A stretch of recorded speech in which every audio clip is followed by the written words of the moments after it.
ఈరోజు భారతీయ జనతా పార్టీ జాతీయ అధ్యక్షుడిగా నితిన్ నబీన్ గారు ప్రమాణ స్వీకారం సందర్భంగా జోగులాంబ గద్వాల్ జిల్లా ఐజ మండల కేంద్రంలో భారతీయ జనతా పార్టీ జెండా అదేవిధంగా ఆయన ఫ్లెక్సీ అందరికీ జోహార్లు చెప్పడం జరిగింది. ముఖ్యంగా తెలియజేయడమేమనగా అతి చిన్న వయసులోనే 5 పర్యాయాలు ఎమ్మెల్యేలుగా అదేవిధంగా మంత్రిగా 45 సంవత్సరాలకే ఈరోజు జాతీయ అధ్యక్షుడిగా ఎన్నుకున్నందుకు ప్రత్యేక ధన్యవాదాలు నరేంద్ర మోడీ గారికి.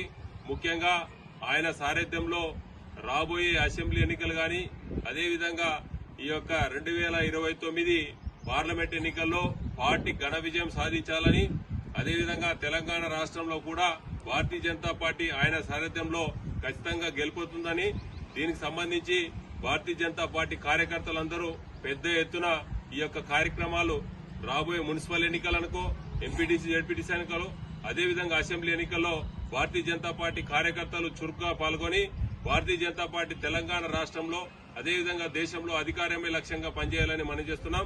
ధన్యవాదాలు. జై హింద్, జై భారత్.